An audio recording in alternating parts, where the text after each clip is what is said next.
الحمد لله الحمد لله نحمده ونستعينه ونستغفره ونؤمن به ونتوكل عليه ونعوذ بالله من شرور أنفسنا من يهده الله فلا مضل له ومن يضلله فلا هادي له ونشهد أن لا إله إلا الله وحده لا شريك له وأشهد أن محمدًا عبده ورسوله أما بعد فأعوذ بالله من الشيطان الرجيم بسم الله الرحمن الرحيم وما أرسلناك إلا رحمة للعالمين صدق الله العلي العظيم সবাই দুরূদ শরীফ পড়ি আল্লাহুম্মা সাল্লি আলা সাইয়্যিদিনা ওয়া হাবিবিনা মাওলানা মুহাম্মদ সাল্লাল্লাহু আলাইহি ওয়া আলা আলিহি ওয়া আসহাবিহি ওয়া বারাকা ওয়া সাল্লাম اللهم صل على سيدنا ونبينا شفيعنا وحبيبنا ومولانا محمد صلى الله عليه وعلى آله وأصحابه وبارك وسلم اللهم صل على سيدنا ونبينا شفيعنا وحبيبنا ومولانا محمد صلى الله عليه وعلى آله وأصحابه وبارك وسلم أعوذ بالله من الشيطان الرجيم بسم الله الرحمن الرحيم ولقد كرمنا بني آدم صدق الله العلي العظيم وصدق رسوله النبي الكريم আল্লাহ পাক রব্বুল আলামিনের দরবারে লাখ কোটি শুকরিয়া আদায় করতেছি। মহান রব্বুল আলামিন গোয়ালখালী মাদ্রাসা মাহফিল চরমনের নমুনা প্রতিষ্ঠিত করে গেছিলেন আমার আব্বাজান রহমাতুল্লাহি আলাইহি।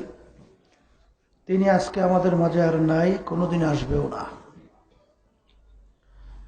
মাদ্রাসা প্রতিষ্ঠা করছিলেন হান্নান সাহেব হাজী, আরো আশেপাশে অনেক মুরব্বীরা, এলাকার অনেক পর্দা আলেম মা বোনদের অনেক সহযোগিতা।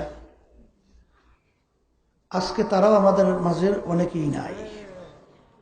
আমাদের ইঞ্জিনিয়ার সাহেব, সেও আজকে আমাদের মাঝে নাই। এমন একদিন আসবে যেদিন দুনিয়ার সমস্ত কার্যক্রম চলতে থাকবে, আমরা থাকবো না। আর এমন একটা ব্যাপার, দুনিয়ার যে কোনো কাজের ভিতরে 5-12 যদি কেউ ঠগে, আবার চেষ্টা করলে সেই কাজের ভিতরে জিতবার আশা করা যায়। কিন্তু যেই জগতের কথা বলা হলো, একবার যদি কেউ রওনা করে চলে যায়, দ্বিতীয়বার আর কোনোদিন ফেরত আসা যায় না। আর দুনিয়া মাজরাতুল আখিরা, এই দুনিয়াটাই হইল ওই জগতের সম্বল সম্পদ কামাই করার জায়গা। আজকে দুনিয়াতে থাকা অবস্থায় আল্লাহকে আল্লাহ বলে ডাকবো, আল্লাহর সঙ্গে সঙ্গে ডাকলে সারা দেবেন, উত্তর দিবেন। কবরে যাইয়া শত শত বছর আল্লাহকে ডাকবো, একবারও আর ডাকে সারা মিলবে না। বর্তমানে বাংলাদেশের ভিতরে শতকরা প্রায় 92 জনের মতো মুসলমান বসবাস করে। এই দেশের ভিতরে দেখা যায় অনেক মুসলমান সন্তান বর্তমানে নাস্তিকতার দিকে রওনা করছে। কথা ঠিক না? আমি আমার বাজানদেরকে বলবো, পর্দারে মা বোনরা যারা শুনতেছেন, আল্লাহ রাব্বুল আলামিন তার রসুলকে দুনিয়াতে কেন পাঠাইলেন? ওমা আরসালনাকা ইল্লা রাহমাতাল লিল আলামিন। এক কথায় দুনিয়াতে শান্তি, আখেরাতে মুক্তির লক্ষ্যে। দুনিয়াতে শান্তি, আখেরাতে মুক্তি। যারা নাকি মুসলমানের ঘরে জন্মগ্রহণ কইরাও আজকে আমার রসুলের নীতি আদর্শ ছাইরা বিজাতিদের কালচারে অভ্যস্ত হয়ে গেছে, আমি সেই বাজানদেরকে বলবো, পর্দালে সেই মা বোনদেরকে বলবো, ইতিহাস পড়লে দেখবেন ইসলামকে নিয়ে, আল্লাহ রসুলকে নিয়ে যখনই নাকি কেউ রিসার্চ করে সে কিন্তু কলেমা ভরে মুসলমান হয়ে যায়। কথা ঠিক না? এইটাই হলো বাস্তবতা। আল্লাহ রাব্বুল আলামিন তাকে দুনিয়াতে শান্তির দূত হিসেবে পাঠাইছেন আখেরাতে মুক্তির লক্ষ্যে। দেখবেন বিজাতিরা পর্যন্ত অক্ষরে অক্ষরে প্রতিটা ক্ষেত্রে সে ব্যাপার কিন্তু স্বীকার করতে বাধ্য হয়। অক্সফোর্ড বিশ্ববিদ্যালয় যেই প্রতিষ্ঠানটা দুনিয়ার শিক্ষার দিক থেকে একেবারে উচ্চ পর্যায়ের শিক্ষা প্রতিষ্ঠানটা কিন্তু প্রতিষ্ঠিত করছিল খ্রিস্টানরা। সেখানে দুনিয়া সৃষ্টির পরে 100 মনীষীর নাম তারা লিপিবদ্ধ করছে বিজাতিরা। সেখানে তারা বাধ্য হয়ে আল্লাহ রসুল সাল্লাল্লাহু আলাইহি ওয়াসাল্লামের নামকে প্রথম নিয়ে আসতে বাধ্য হয়েছে। আল্লাহ রসুল সাল্লাল্লাহু আলাইহি ওয়াসাল্লাম দুনিয়াতে আসলেন। আপনারা জানেন কাফেরেরা যারা আল্লাহকে অস্বীকার করে তারা কিন্তু আল্লাহ রসুলকে আল আমিন উপাধি দিছিল। এর চেয়ে সত্যবাদী দুনিয়াতে আসেও নাই, আসবেও না। এ কিন্তু মুসলমানরা দেয় নাই। কাফেরদের ভিতরে যখন গোত্রে গোত্রে কোনো ঝগড়া তৈরি হইতো, মীমাংসার জন্য আল্লাহ রসুলকে এই সালিশদার হিসেবে তারা মানত। আপনারা জানেন আল্লাহ রসুল সাল্লাল্লাহু আলাইহি ওয়াসাল্লাম যে সিদ্ধান্ত দিতেন তারা সেইটা মাইনে নিত। আল্লাহ রসুল দুনিয়াতে জন্মগ্রহণ করার পরে আবু লাহাব সহ এরা কিন্তু ওই জন্ম তারিখটাকে তাদের বংশধর সহ কাফেরদেরকে বলছিল, যেমন একটা ছেলে জন্মগ্রহণ করছেন তার ওই দিন এই তারিখ স্মরণ করার জন্যে তারা কিন্তু বিভিন্ন পর্যায়ে অনেক আনন্দ উল্লাসে লিপ্ত হইত। কিন্তু আল্লাহ রসুল সাল্লাল্লাহু আলাইহি ওয়াসাল্লাম যখন নবুয়তি প্রাপ্তি হইলেন, যখন এক আল্লাহর উপরে ঈমান আনার দাওয়াত এবং মূর্তি পূজা এবং ওদের অন্যায়ের বিরুদ্ধে যখন আল্লাহ রসুল বলা শুরু করলেন, তখনই ওদের গাত্রদাহ শুরু হয়ে গেছে। আল্লাহর হাবিবের বিরুদ্ধে বিভিন্ন ষড়যন্ত্র তৈরি হয়েছে। যেটা বলেন কথা ঠিক না? এই জন্য আমার বাজানদেরকে বলবো, পর্দা আলে মা বোনরা যারা শুনতেছেন, মনে করছেন আমরা হুজুরেরা কিছু বুঝি না। বাজান বুঝ যে শুই নেই তো টুপি পাতায় রাখছি, বুঝ যে শুই নেই তো দাঁড়িয়ে রাখছি, বুঝ যে শুই নেই তো লম্বা জামা গায়ে দিছি, বুঝ যে শুই নেই তো আল্লাহর ফজল করবে হারাম থেকে বাইসে থাকার চেষ্টা করি, বুঝ যে শুই নেই তো আল্লাহর ফজল করবে মুয়াজ্জিন মসজিদে যখন আজান দেয় তখন ঠান্ডার ভিতরে ল্যাপ কম্বল বুঝতে ঘুমাইলেও ফালাইয়া পাগলের মতো উঠে মসজিদে দাঁড়াইয়া যায়। কথা ঠিক না? আল্লাহর ফজল করবে জুলুম থেকে বাইসে থাকার চেষ্টা করি। কথা ঠিক? আর যারা নাকি আজকে দুনিয়ামুখী হইয়া আজকে পাশ্চাত্যের কালচারগুলো যারা লালন করছেন, আমি পরিষ্কারভাবে আপনাদেরকে বলবো, একটু মাঝে মধ্যে নিরিবিলি একটু চিন্তা করিলেন, আপনাদের নীতি আদর্শ এবং যেই কালচার বাস্তবায়ন করতে চান ওর মধ্যে শান্তি দুনিয়াতেও নাই, আখেরাতেও মুক্তি নাই। আছে শান্তি? শান্তি নাই, কোনোদিন পাবেও না। এই জন্য আমার বাচ্চাদেরকে বলবো, পাশ্চাত্য দেশগুলো দেখবেন ওরা কিন্তু একেবারে প্রেসিডেন্ট থেকে শুরু করে এলাকার চৌকিদার পর্যন্ত কেউ দাবি করতে পারবে না সন্তানটা আমার। বাপমা যখন বুড়ো হয় তখন তাদেরকে নিয়ে আমরা বরিশালে বলি খড়, ওই যে পশুতে ফসল খাইলে নিয়ে আটকে রাখে না, ওখানে খড় তৈরি করছে, কিন্তু সেটা কিন্তু পশুর খড় না, ওই খড়টা কিন্তু ওই বুড়া বাপমার জন্য তৈরি করছে। অর্থাৎ বাপমাকে বুড়া বয়সে নিয়ে খড়ের ভিতরে রাখে। কথা বুঝেন নাই? এইভাবে আমার বাজানদেরকে বলবো, দেখবেন তাদের কিন্তু পারিবারিক কোনো শান্তির পরিবেশ নাই, অশান্তি, চাল চলন কার্যক্রম সব হুবাহু পশুদের মতো। জোরে বলেন কথা ঠিক কি? ওই হয়তো বাহ্যিক একটু নফসের একটু খোরাকি পায়, এই এতটুকু শান্তি মূলত, কিন্তু ওর ভিতরে অশান্তির কোনো শেষ নাই। এই জন্য আমার বাজানদেরকে বলবো, মাহফিলের ব্যবস্থা আল্লাহর ওলিরা হক্কানি ওলামায়ে কেরামরা কেন করছেন? বর্তমানে বাংলাদেশের ভিতরে দেখবেন যে একদল নাস্তিক বের হয়েছে, ওরা সর্বক্ষণ আলেম ওলামাদের বিরুদ্ধে, হক্কানি পীরদের বিরুদ্ধে বিভিন্ন কটাক্ষমূলক আলোচনা করতেই থাকে এবং বিভিন্ন ষড়যন্ত্রে সবসময় লিপ্ত হইতে থাকে যে কীভাবে এদেরকে ধ্বংস করা যায়। কারণ এদেরকে ধ্বংস করতে পারলেই ওদের যে চিন্তা চেতনা ডাইরেক্ট কুত্তার চেয়েও খারাপ হইতে পারে, বাস্তবায়ন করতে পারে। কথা ঠিক। আমাদের পাশের রাষ্ট্র ভারত, প্রধানমন্ত্রী নরেন্দ্র মোদী শান্তির ব্যাপারে আলোচনা করতে যেয়ে বলছিল, শান্তি যদি চাও, আল্লাহ রসুল সাল্লাল্লাহু আলাইহি সাল্লাম নাম উল্লেখ করে বলছিলেন, তার নীতি আদর্শ যদি ফলো করতে পারো শান্তি পাবা। কথা ঠিক কিনা? আসলে তো শান্তি পাওয়া যাবে, কি কথা বলেন না কেন? আসলে শান্তি পাওয়া যাবে না? দেখেন কেমন অধিকার, বর্তমানে অধিকারের নামে এই এই মানবিক অধিকার বাস্তবায়নের জন্য রাজনীতি মাঠে রাজনীতি করে, সম্পূর্ণ ধোঁকাবাজি স্লোগান। সাম্য, এই যে ভেদাভেদ দূর করার জন্য সব মানুষ বলতে সবাই স্বাধীনতা আছে, সবার অধিকার আছে, কিন্তু এই মুখে স্লোগান দিয়া ক্ষমতায় যাইয়া এখন এর চেয়ে নির্যাতন এবং যত জুলুম সব চাপাইয়া যাচ্ছে। আর ওদিকে দেখেন ওমর ফারুক রাদিয়াল্লাহু তাআলা আনহু অর্ধেক দুনিয়ার রাজত্ব করছিলেন, বাংলাদেশের মতো প্রায় 200 দেশের রাজা।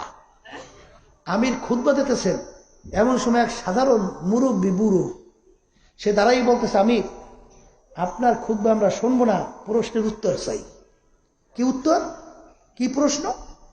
বলে হুজুর আপনি যে জামাটা গাইতেছেন, এই জামার কাপড় তো দেখতেছি রিলিফের কাপড়, জামার কাপড়,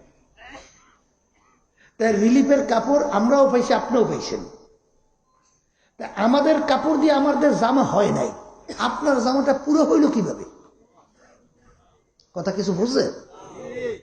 তখন আমির খুদ্া বন্ধ করে বসে গেছে, এই প্রশ্নের উত্তর দেবে আমার ছেলে আব্দুল্লাহ। আব্দুল্লাহ দ্বারাই বলতেছে যে আব্বাও রিলিফের একটা কাপড় পাইছে, আমিও একটা কাপড় পাইছি, আমি দেখি আমার কাপড় দিয়ে আমার জামা হয় না, আব্বার কাপড় দিয়ে আব্বার জামা হয় না, তা আমি আমার কাপড়টাকে আমি আব্বাকে দান করছি, এখন দুইটা কাপড় মিললে আব্বার সুন্দর একটা জামা হয়েছে। তখন সাধারণ মুরব্বী এই সে বলতেছে, আমি প্রশ্নের উত্তর পাইছি, এখন খুদ্া শুনব। এর নাম হলো সাম্য। জোরে বলেন কথা ঠিক না ঠিক? আমাদের বাজানদেরকে বলবো, বাজান আমার আব্বাজান রহমতুল্লাহ আজকে চরমনাই জমিনে ঘুমায় আছেন, আব্বাজান বলতেন আফসুস কইরা যে আফসুস ও মুসলমান সন্তান, ইসলাম কি জিনিস তোমাদেরকে দেখাতেও পারলাম না, বুঝাতেও পারলাম না, আর এই আফসোস নিয়েই কিন্তু দুনিয়া থেকে বিদায় নিয়ে আল্লাহ কিন্তু চরমনাই জমিনে শুয়ে আছে। ইসলাম আসছে শুধু মানুষের জন্য না, এমনকি একটা পিপিলিকার শান্তির গ্রান্টের নিশ্চয়তার জন্য ইসলাম আসছে। যারা বলেন কথা ঠিক না?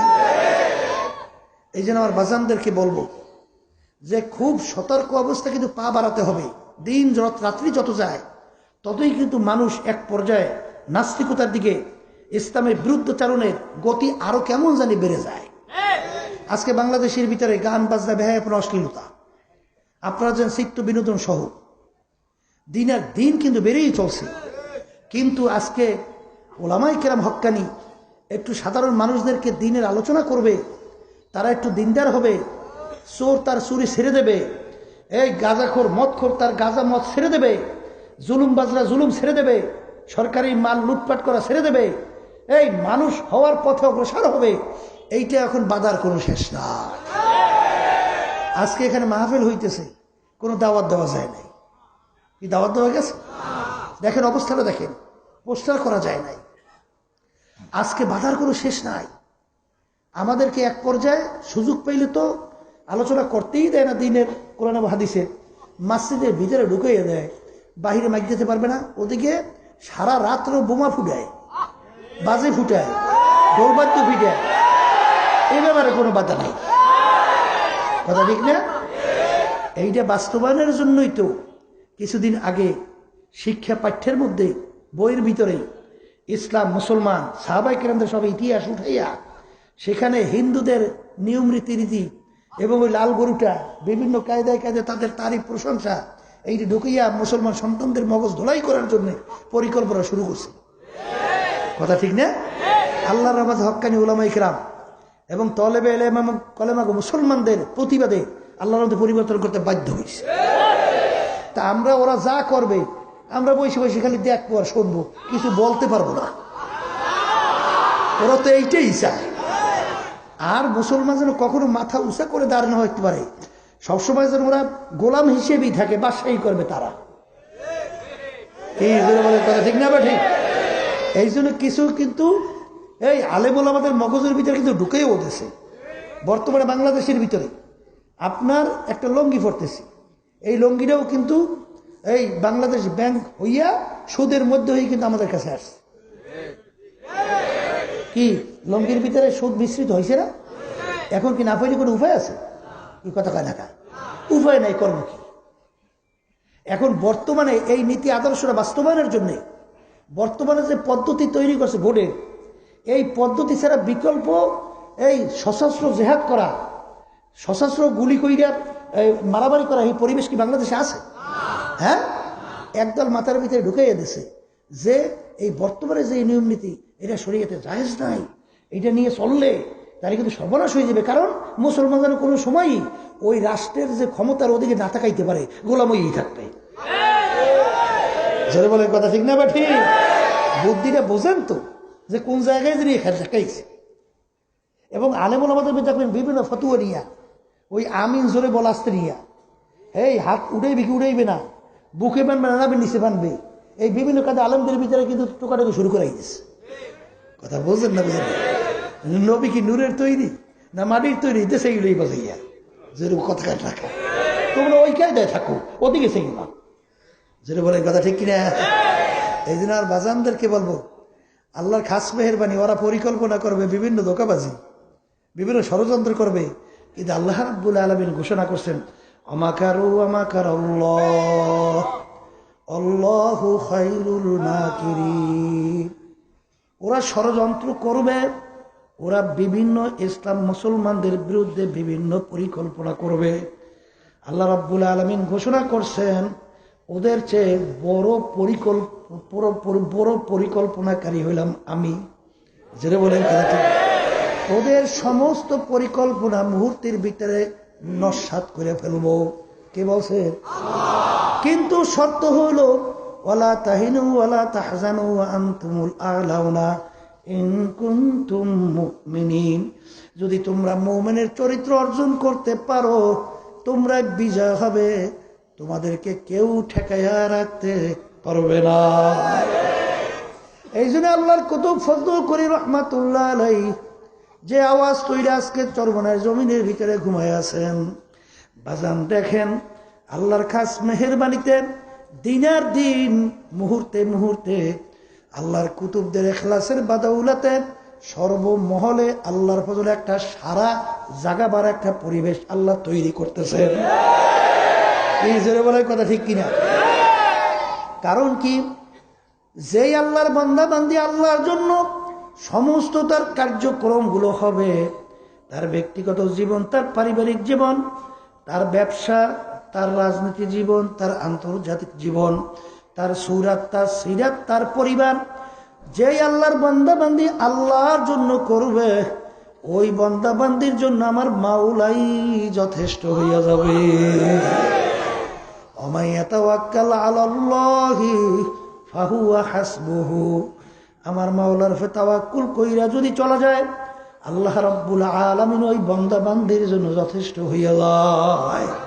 যারা বলেন কথা ঠিক কিনা? আল্লাহর কুতুব ফজল করে রহমাতুল্লাহ আলাইহি, ইসহাক সাহেব রহমাতুল্লাহ আলাইহি, বাজান আমরা বড় হওয়ার পরে যতটুকু দেখছি যেই কাজের ভিতরে আমার মাওলা বেজার, কে বেজার হবে? ছেলে বেজার হবে না মেয়ে বেজার হবে, স্ত্রী বেজার হবে না আত্মীয় স্বজন বেজার হবে, সেদিকে মোটেও না তাকাই আল্লাহকে রাজি খুশির জন্য আল্লাহর উপর তাওয়াক্কুল করে পথ চলতে থাকতো। আল্লাহ রাব্বুল আলামিন তার ওয়াদা অনুযায়ী ওয়াল্লাযীনা জাহাদু ফীনা লানাহদিয়ান্নাহুম সুবুলানা ওয়া ইন্নাল্লাহা লামাআল মুহসিনিন। আল্লাহ রাব্বুল আলামিন বলছেন, বান্দা বান্দি আমাকে রাজি খুশি উদ্দেশ্যে তুমি যদি রাস্তায় নামতে পারো, তুমি যদি পথ চলতে পারো, যত বিপদ মুসিবত আসুক না কেন রব্বুল আলামিন ওয়াদা করছেন আমি তোমাদের জন্য রাস্তা খুইলা দেব। বাজান কিভাবে আল্লাহ রাব্বুল আলামিন রাস্তা খুলছেন, কত ঘটনা দেখছি আমাদের বুঝে আসতো না। আব্বাজান রহমাতুল্লাহ আলাইহি সিদ্ধান্ত কিভাবে নিলেন, সব দেখি একদিকে, তিনি দেখি আর একদিকে, কিন্তু আল্লাহর বান্দার ভিতরে চেহারায় কোনো চিন্তার ছাপ দেখতাম না।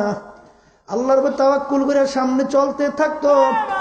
দেখা গেছে আল্লাহর ফজল ও করমে আল্লাহ রাব্বুল আলামিন সব রাস্তা সহজ কইরা দিছে। কি আল্লাহর বান্দার কথা ঠিক না বেঠিক? এই জন্য আমার বাজানদেরকে বলবো, পর্দা আলাই মা বোনরা যারা শুনতেছেন, এই 3 দিন সোয়া 3 দিন ব্যাপী মাহফিল চরমুনায় নমুনায় বাজান কত বছর পর্যন্ত এখানে চলছে। মাহফিলে শুধু কথা শুনবো, কানের ভিতরে ঢুকাবো, আর সেই অনুযায়ী যদি আমল না করি জীবন বয়ান শুনলেও সেই বয়ানে কোনো লাভ হবে না। কারণ কি বাজান, বয়ান শুনতে হবে আমলের নিয়াতে। আমলের নিয়াতে যদি আপনি শুনতে পারেন, বসতে পারেন, আল্লাহ রাব্বুল আলামিনের রহমতের নজর কখন তোমার আমার প্রতি পড়বে এটা কিন্তু তোমার আমার কোনোই জানা নাই। জফুল কালাম আমার মাওলার হাতে বাজান। আমার মালিকের দিকে যদি অন্তরটাকে ঘুরাইয়া তুমি বসতে পারো, তোমার দিলটা ছিল আগে দুনিয়ামুখী, তোমার কার্যক্রম ছিল সব জাহান্নামমুখী। বাজান মুহূর্তের ভিতরে আল্লাহ রাব্বুল আলামিন তোমার আমার দিলকে ঘুরাইয়া আল্লাহ মুখী এবং বেহেশতি মুখী কইরা দিতে পারে। যেরকম পারে কি পারে না, তার কত ঘটনা দেখছি চরমনাইতে। বাজান আমার এখনো চোখে ভাসে সিলেট বাজান, জায়গাটা সুনামগঞ্জের ভিতরে, নাম তার ছিল কালো ডাকাত। চরমনাইতে আল্লাহর বান্দারা ধৈর্য বইরে নিয়ে আসছেন। বাজান আমার পিছনে আমি লোকজনের সঙ্গে দেখা করি, তাকে পিছনে দাঁড় করে রাখছে দেখা করাবার জন্যে। পিছনে তাকাই দেখি এরকম দৃশ্য আমার নজরে আর পড়ে নাই। বাজান এরকম মোটা মোজ ঘুরাই এরকম উঠানো, চুল প্রায় কান্দা পর্যন্ত এরকম কালো মিশমিশে, লোকটার চেহারা এরকম বড়, লোকটাও কালো, চক্ষু দুইটা বড় বড়, পরনে একটা কালা পোশাক, জামা পরনে একটা কালা পোশাক। বাজানরে তাকাইলে একটা কি অন্য কায়দায় দেখায়। নিয়ে আসার পরে 3 দিন 3.5 দিন পর্যন্ত ময়দানে থাকার পরে আল্লাহ এমন বুঝ তাকে দিনের দান করলেন, এখন তাকাইলে মনে হয় যেন একজন হক্কানি আলেম হাইটা যাইতেছে। বাজান জীবনের মন মুহূর্তের ভিতরে ঘুরে গেছে। এই জন্য আমার ভাইদেরকে বলবো, পর্দা আলে মা বোনদেরকে বলবো, বাজান ওমর ফারুক রাদিয়াল্লাহু তাআলা আনহু প্রথম বয়সে কাফেরদের দলভুক্ত ছিল। কাফেরদের ভিতরে মিটিং হইতেছিল, আল্লাহর হাবিব সাল্লাল্লাহু আলাইহি ওয়াসাল্লামের মাথা কে কাইটা নিয়ে আসতে পারে, নাউযুবিল্লাহ, কেউ সাহস পায় না। ওমর ফারুক রাদিয়াল্লাহু তাআলা আনহু লাফাইয়া দাঁড় হইয়া খাপ থেকে তরবারি বের করলো, আমি পারবো, বিনিময়ে 100 লাল উট তাকে পুরস্কার দেওয়া হবে। ওমর রাদিয়াল্লাহু তাআলা আনহু তরবারি নিয়ে রওনা করলো। পথের ভিতরে কি ঘটনা হয়েছে আমরা অনেকেই জানি বাজার। এমন বুঝ আল্লাহ মুহূর্তের ভিতরে দান করলেন। আল্লাহর হাবিবের সামনে তরবারি ফালাইয়া আল্লাহর হাবিবের কাছে কলেমা পড়া মুসলমান হইয়া বলতেছেন, ইয়া রাসূলুল্লাহ, ইয়া হাবিবাল্লাহ, এই সত্য ধর্ম, সত্য দিনের দাওয়াত গোপনে আর চলবে না। আজকে আমরা রাজপথে প্রকাশ্যে ইসলামের দাওয়াত নিয়ে নারায়ে তাকবীর আল্লাহু আকবার দিয়ে নামবো। বাজান সর্বপ্রথম ওমর ফারুক রাদিয়াল্লাহু তাআলা আনহু আল্লাহর হাবিব সাল্লাল্লাহু আলাইহি ওয়াসাল্লাম সহ সাহাবায়ে কেরাম কয়েকজনকে নিয়ে রাজপথে দ্বীনের দাওয়াত নিয়ে নামলেন। ওমর ফারুক রাদিয়াল্লাহু তাআলা আনহু ঘোষণা করলেন, ও কাফেরেরা, কার স্ত্রী বিধবা করতে চাও, পারলে আমি ওমরের সামনে চলে আস। কার সন্তান এতিম করতে চাও, পারলে আমি ওমরের সামনে আসো। আমি ওমর মুসলমান হইয়া গেছি। বুঝ কেমন জিনিস বাজান। আমার মাওলার কাছে সবসময় দোয়া করো, মালিক আমাকে দিনের সহি বুঝদান করেন। আর বাজান রে আমার, আল্লাহু আকবার, মাই ইউরিদিল্লাহু বিহি খায়রান ইউফাক্কিহু ফিদ্দিন। আল্লাহ যাকে ভালোবাসেন, আল্লাহ যাকে ইচ্ছা করেন, তাকে দিনের সহি বুঝদান করে। আমার বাজানদেরকে বলবো, পর্দালে মা বোনদেরকে বলবো, দিনের বুঝ এমন এক শান্তির জিনিস, যার ভিতরে দিনের বুঝ ঢুকছে। দেখো এক রিক্সাওয়ালা আমার বাজান, তাদের ভিতরে দিনের বুঝ ঢুকছে। রাস্তার ভিতরে রিক্সা চালায়, রোদ্রে তার ঘাম মাথার থেকে টপ টপ করে পড়তে থাকে। যদি জিজ্ঞাসা করে ভাইজান কেমন আছেন, এমন একটা হাসি দেয়, হাসি দিয়ে বলে হুজুর আল্লাহ খুব ভালো রাখছে। বাজান আমি পরশুদিন না কবে শুনতেছিলাম, আমাদের দায়িত্বশীল বলতেছিল, হুজুর এক আল্লাহর বান্দা আমাদের মিলে চাকরি করত, চরমুনার মুজাহিদ দিনের আল্লাহ বুঝ দিল, আগুন লাইকে তার ঘর পুইরা গেল। কিন্তু সে দেখে যখন জিজ্ঞাসা করে কেমন আছেন, সে একটা হাসি দিয়া বলে খুব ভালো আল্লাহ রাখছেন। আর মিসকি মিসকি হাসতেছে আর বলতেছে আগুন লাইকে আমার ঘরটা পুইরা গেছে। কিন্তু আমি চরমুনায় যাওয়ার জন্য মাহফিলে আমি আস্তে আস্তে কিছু পয়সা এরকম প্রতিদিন জমাইয়া জমাইয়া ওই পয়সা একটা পোটলায় বাইন্দে আমি চালের ভিতরে ঢুকাইয়া রাখছিলাম। আমার সেই টাকাগুলো আল্লাহর ফজলে পড়ে না, এই টাকা দিয়ে আমি এখন চরমুনায় যাইতে পারবো। ঘর পুইরে গেছে তার কোনো আফসোস নাই, কিন্তু চরমুনার ময়দানে তোর টাকা যদি পুইরে যাইতো, ওই টাকা গুছাইয়া কেমনে যাবে, এই জন্য তার খুশি। বাজান দিনের কেমন বুঝ, যাদের ভিতরে আল্লাহ দিনের বুঝ দান করছেন। আমার আব্বাজান রহমাতুল্লাহ আলাইহি বলতেন, বাজান অনেক দিনদার আল্লাহওয়ালা মানুষ দেখা যায় তার বেতন ছিল মাত্র কয়েক হাজার টাকা, যা 4-5 দিন 10 দিন সংসার চলারও কোনো কায়দা নাই। কিন্তু তারপর তার দিকে তাকাইলে তাদের চিন্তা কোনো চেহারার ভিতরে ছাপ দেখা যায় না। তার জামা পরিষ্কার একেবারে দবদবে, একেবারে মনে হয় ইস্তারি কইরা পরিপাটি কইরা চলে। কিন্তু ওদিকে বড় ধনী বাংলাদেশ, বাজান যখন ইতিহাস পড়বেন তাদের অভাব মরে শেষ হয় না। বিদেশে যাইয়াও কিন্তু এক পর্যায়ে অন্য কাজ করার পরে আঙ্গুল কাইটা তারপর বাংলাদেশ নিয়ে আসতে হয়েছিল। তাইলে বোঝা গেল বাংলাদেশে বড় ধনী হইও তার অভাব যায় নাই। বাজান বুঝ কেমন জিনিস দিনের। বাজান আল্লাহ রব্বুল আলামিন হারামের ভিতরে আরাম রাখে নাই, হালালের ভিতরে আরামের কোনো শেষ নাই। এই পথে চলতেই তুমি বুঝতে পারবা। যদি এই পথে চলতে থাকো আর যদি শুকরিয়া বেশি বেশি আল্লাহর দরবারে আদায় করো, দেখবার শান্তির অন্তরের কোনো শেষ নাই। বাজান এই জন্য কিতাবের ভিতরে আসছে, দুনিয়ার ব্যাপারে তাকানো লাগবে নিচের দিকে, আখেরাতের ব্যাপারে তাকানো লাগবে উপরের দিকে। বাজান উপরের দিকে কিভাবে তাকাবা? যে আমার চেয়ে গরিব মানুষ সারাদিন কাজ করে, তারপরেও দেখি 5 ওয়াক্ত জামাত সারে না, জামাত সারা পড়ে না। আর এত গরিব মানুষ সারাদিন কাজ করেন, তারপরেও সে রোজা সারে না। আমাকে আল্লাহ রাব্বুল আলামিন এত অর্থ দান করলো, আমি কেন 5 ওয়াক্ত নামাজ জামাত সহকারে পড়তে পারবো না? আরে আমাকে আমার মাওলা এত সম্পদ দান করলো, আমি কেন ঠিক মতো রোজা রাখতে পারবো না? বাজান এরকম ভাবে আখিরাতের ব্যাপারে তাকানো লাগবে উপরের দিকে, আর দুনিয়ার ব্যাপারে তাকানো লাগবে নিচের দিকে। বাজান এক আল্লাহর বান্দা মসজিদের ভিতরে যাইয়া মাওলার দরবারে আফসোস করে কান্দার বলে, মালিক তুমি আমাকে এমন গরিব বানাইলা, এক জোড়া জুতা কেনার তৌফিকও তুমি আমাকে দাও নাই। আমি খালিফায় জমিনের ভিতরে হাঁটি, মালিক তুমি এমন গরিব আমাকে বানাইলা। ওই আল্লাহর বান্দা মসজিদ থেকে নাইমা দেখে মসজিদের দরওয়াজায় এক আল্লাহর বান্দা পেয়ালা হাতে নিয়ে মানুষের কাছে পয়সা চায়, ওর দুইটা পাউই নাই। তখন ওই আল্লাহর বান্দা দুই চোখের পানি ফেলাইয়া মাওলার দরবারে কান্দার বলে, আল্লাহ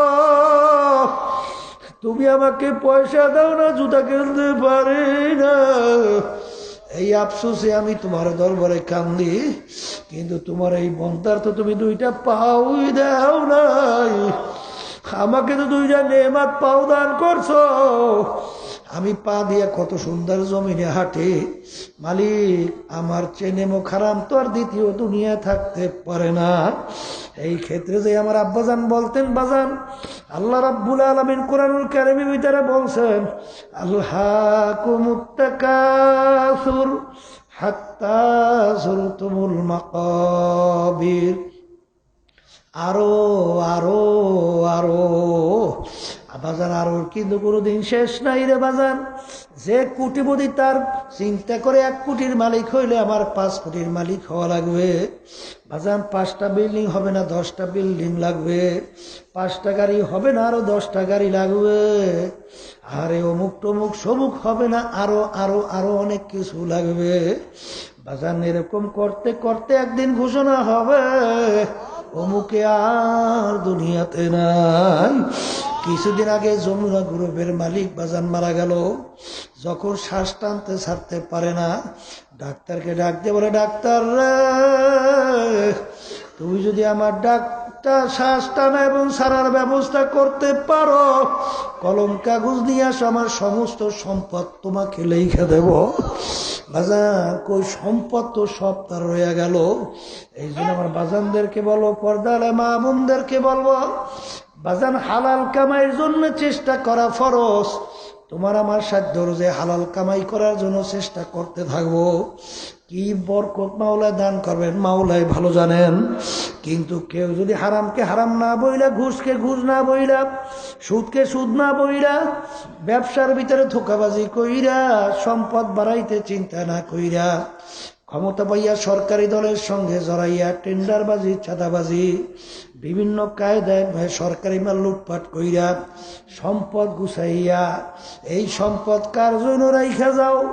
এই সম্পদ তো তুমি নিয়ে যাইতে পারবা না। যাদের জন্য সম্পদ রাইখা যাও, তারা যদি আজকে দিনদার না হয়, আজকে করোনা ভাইরাসের ভিতরে তাম দুনিয়ার ভিতরে প্রমাণ হয়ে গেল। বাজান বাপের করোনা ভাইরাস আক্রান্ত হয়ে গেল, সন্তান তার কাছে যায় না, স্ত্রী তার কাছে যায় না। স্ত্রী করোনা ভাইরাসে আক্রান্ত, স্বামী তার কাছে যায় না, আত্মীয় স্বজন তার কাছে যায় না।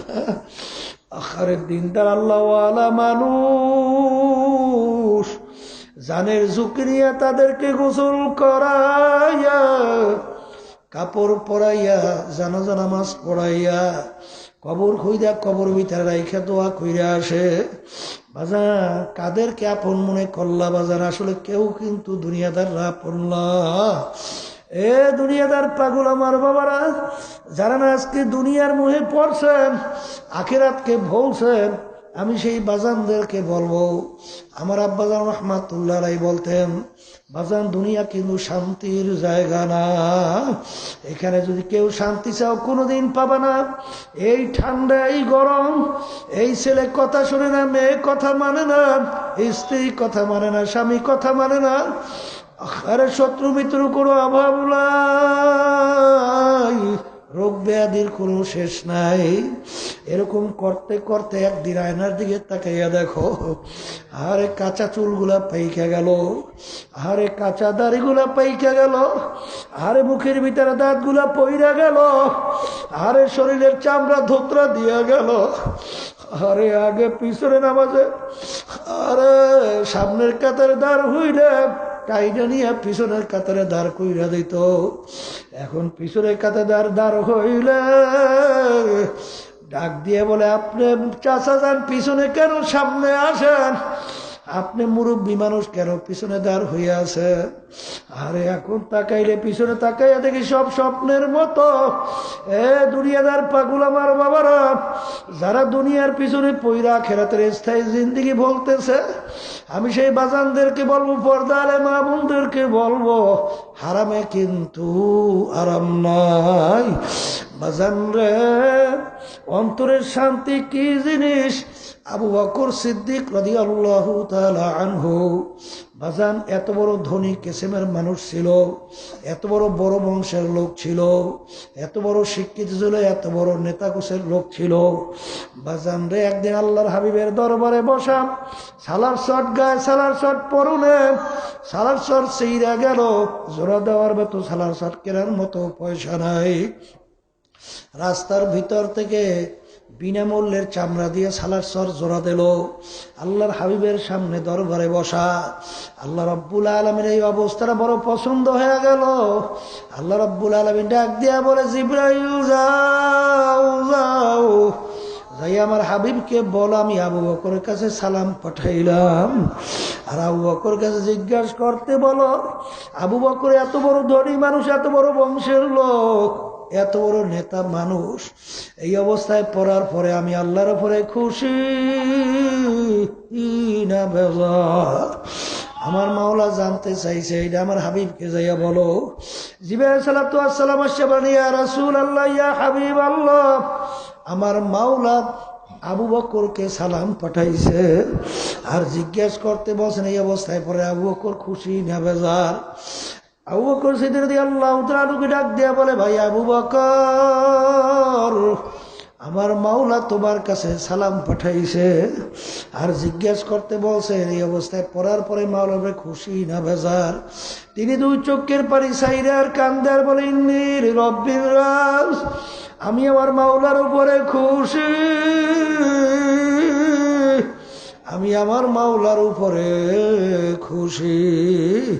বাজান, আরে আজকে যারা না এক শ্রেণী আমার বাবারা আছে, হারাম নামাজও পড়ে, আবার বিভিন্ন হারাম কাজের সম্পদ উপার্জন করে। বাজান, হাদিস কি মিথ্যা মনে করছেন না কি রে বাজান? আল্লাহ রাসূল সাল্লাল্লাহু আলাইহি ওয়াসাল্লাম বলছেন যে হারাম মালের দ্বারা রক্ত এবং গোশত তৈরি হবে, তার জায়গা জাহান্নাম ছাড়া হবে না। এই জন্য আমার বাজানদেরকে বলো, পর্দালে মা বোনদেরকে বলবো, সাহাবায়ে কেরামদের ইমানের অবস্থান দেখো।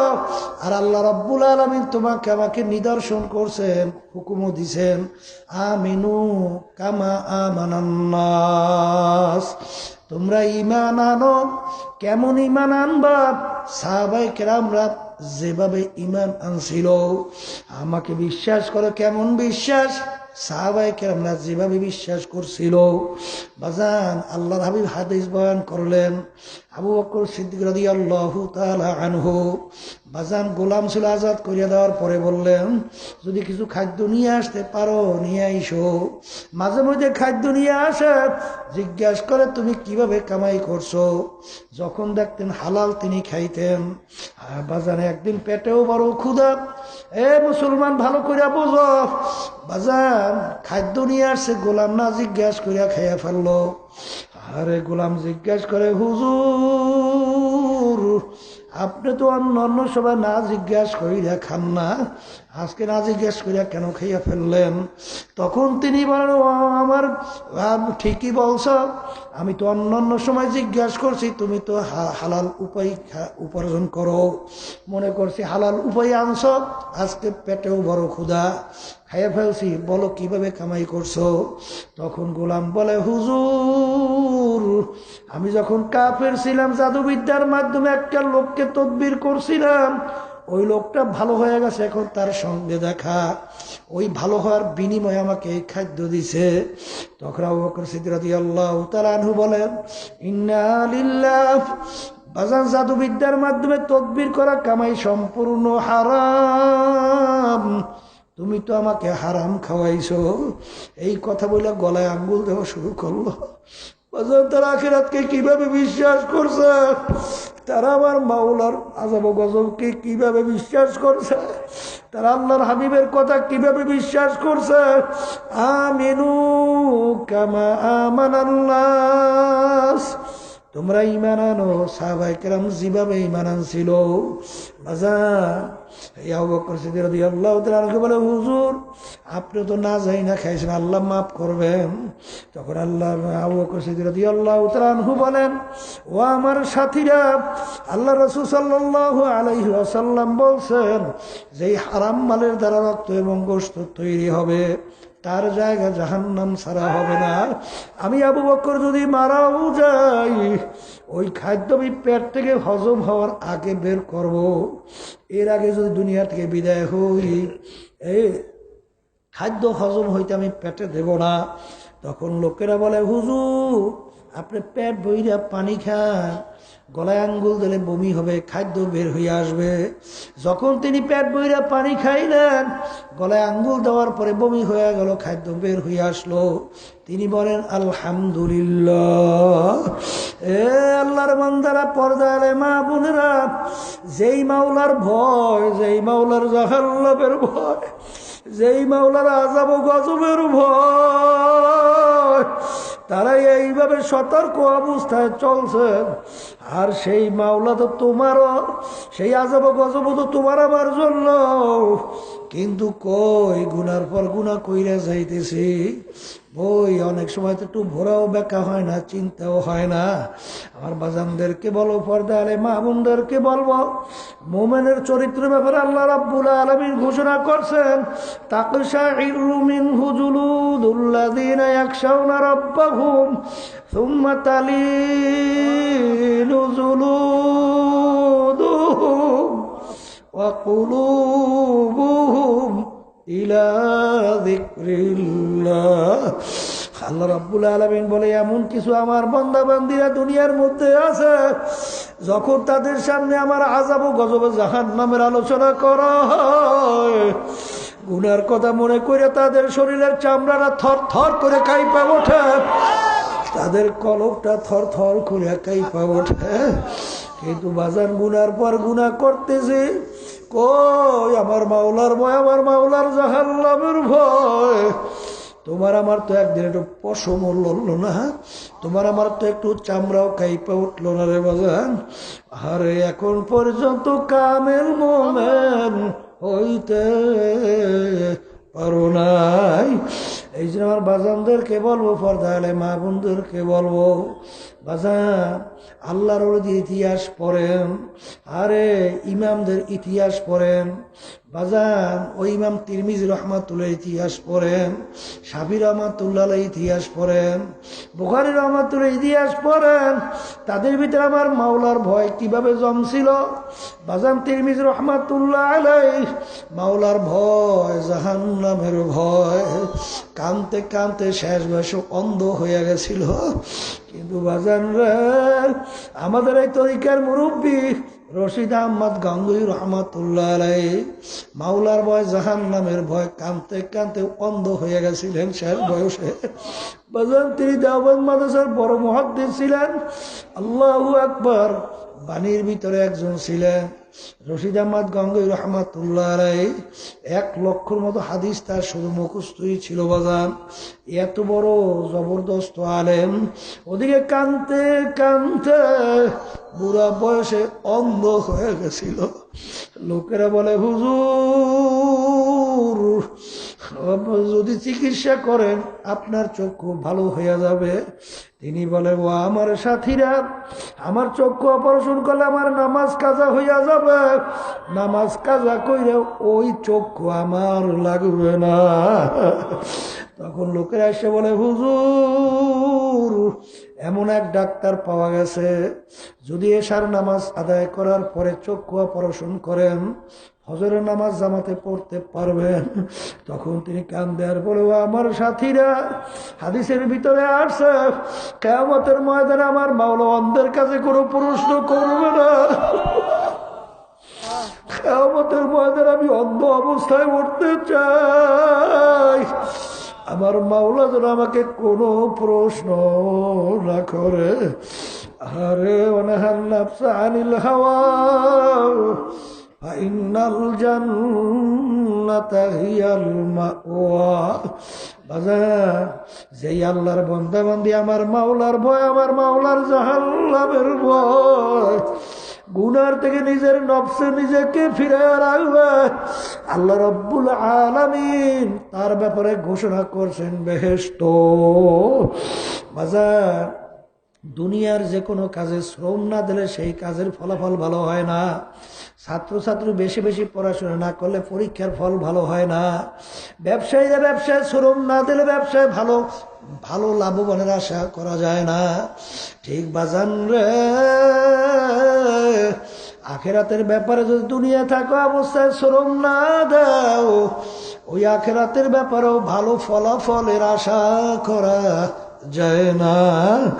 আমার আব্বাজান রহমাতুল্লাহ আলাইহি বলতেন, বাজার আমাদের যে ইমানের অবস্থা, আমাদের যে কার্যক্রম আল্লাহ পর্যন্ত পৌঁছা আমাদের জন্য কোনোদিন সম্ভব না। কিন্তু ছোট বাজান 2-2.5 বছরের বাচ্চা বাজান রে, ওই সবে মাত্র অল্প অল্প হাঁটে বাজান, বা 2-1 পাও হাঁটে, তখন বাপ মা দূর থেকে যখন ডাক দেয়, বাজান আসো আসো, বাপ মা ডাক দেয়, বাচ্চা খুশি হইয়া দৌড় মারে। বাচ্চা তো হাঁটতে পারে না, খেয়াল নাই, বাপ মা ডাক দিয়ে খুশিতে দৌড় মারলো। বাচ্চা তো ধারাস করে জমিনের ভিতরে পইরা গেল, বাচ্চা পইরা জোরে চিল্লানি শুরু করলো। আর বাপ মা দৌড় দিয়ে যাইয়া বাচ্চাকে ধরে, বাচ্চার তামাম গায়ে পায়খানা প্রস্রাবে ভরা। রাগ করে বাচ্চাকে আগুনেও ফালায় না, পানিতেও ফালায় না, ধোয়াইয়া পোছাইয়া কোলে নিয়ে আদর করে। আরে বাপ্পা সন্তানকে যত মায়া করে, এর সে 100 গুণ 1000 গুণ বেশি মায়া করে আমার মাওলা বান্দাবান্দিকে। বান্দাবান্দি যখন নাকি আমার মাওলাকে রাজি খুশির উদ্দেশ্যে, যখন নাকি বান্দা আস্তে আস্তে হারতে থাকবে, হাদিসে কুদসির ভিতরে আসছে, মান আতানি আমশি আতাইতুহু হারওয়ালা। বান্দাবান্দি যখন নাকি আমাকে পাওয়ার উদ্দেশ্যে হাঁটা শুরু করবে, আমার মাওলা বলতেছেন, আমার রহমত দৌড় দিয়া যাইয়া বান্দাকে বান্দিকে চাই না, আমার কুদরতি কোলের ভিতরে জায়গা না দিয়া পারবো না। বাজান এরকম যখন বান্দাবান্দি হাঁটা শুরু করবে, বাজান সাবাকাত রহমত আলা গজাবি, আল্লাহ রাব্বুল আলামিনের রহমত তার গোষ্ঠার চেয়ে অগ্রাধিকার পাইয়া যাইবে। এই জন্য আমার বাজানদেরকে বলবো, পর্দারে মা বোনদেরকে বলবো, বাজান রে, মুসলমান বলতেই কিন্তু মন চায় গুনার থেকে ফেরবে, নেকের কাজ করবে, আল্লাহর হুকুম মানবে, নবীর তরিকা অনুযায়ী চলবে। বাজান কিন্তু শয়তান এবং নফস তোমার আমার পিছনে এমন ভাবে লাইগে আছে, তোমাকে আমাকে জাহান্নামে নেওয়ার জন্য চেষ্টা করবে। কারণ শয়তান মাওলার দরবারে কসম কাইটে আসছেন, রব্বুল আলামিন যেই বনি আদমের উসিলা চিরতরে তুমি আমাকে জাহান্নামের হুকুম দিয়া দিলাম, ওই বনি আদমকে আমি জাহান্নামে না নিয়া ছাড়ব না। আল্লাহ রাব্বুল আলামিন বললেন, ও ইবলিস, তোর এত বড় সাহস, তুই আমার বান্দাবান্দিকে জাহান্নামে নিবি আমাকে বলতেছ? তুই ভালো করে যাই না রাখিস, তুই বান্দাবান্দিকে ধোঁকা দিয়া পাহাড় পরিমাণ গুনাহ করাবি। বান্দা